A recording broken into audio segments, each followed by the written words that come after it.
So if you're like me and regular space buns just aren't going to work, your hair is too long or too heavy, I have an alternative for you, and I think it's really cute. So I'm starting out with like day 2 or day 3 hair here, and I'm going to part my hair kind of just more at the crown of my hair in half to create the 2 little space buns. And the way that I'm doing it is very similar to my regular buns, how I do my regular buns. So this isn't going to be too tight for those who are tender-headed, or if you try this on your children, it's going to be really secure yet comfortable for them. So I am just going to start out with my section. Again, you can do this however you want, big or small sections, but I'm going to pretty much use small hair but make it look voluminous. So all I do is twist very tightly at like the half of my hair pretty much. And then when I get to the end, I am just going to kind of loosely wrap it around. This is what will create the volume. And I also like to see the definition in my curls. I think that that makes it look really cute. So I am just kind of plopping it all together, and then I'm taking a rubber band and I'm going to tie the rubber band around all of it. And no, this is going to be secure yet, so you're gonna have to hang on. And then I'm gonna show you guys it again on the other side, but we're gonna get a little bit closer.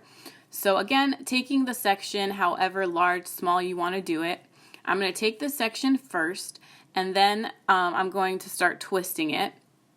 But again, you can do these big or small sections however you want. So you can also clean up the parting. My parting here is pretty horrible, but I find when you have curly hair, the parting doesn't have to be perfect because you can't see it. So I'm twisting, and then when I get to the ends, of course, I'm just going to do it kind of loosely. Now this side of my hair is a little bit longer just because I used to have like side bangs. So this side's a little bit longer than the other side. So I'm going to try to keep them as even as possible here. But then I'm just going to use my rubber band. Now these are just the really tiny, cheap, like $1 elastic bands. I don't need the bigger ones, but you can use whatever you have available to you.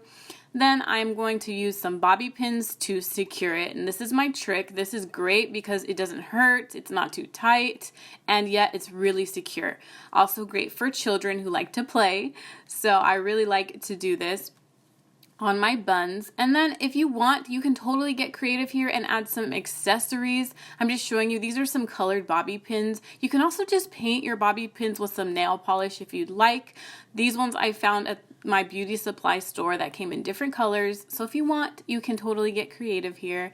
And of course, if you want to finish off with slicking your baby hairs, you can do that. You can finish with some finishing oil spray. You can do whatever you like. This is how it came out for me. I think it does look really cute for literally all ages. And just to note, my buns look a little uneven, but it's because the camera's not literally in front of me. You guys are actually at an angle, but trust me, it looks good. But yeah, thank you guys so much for watching, and I'll catch you in my next video.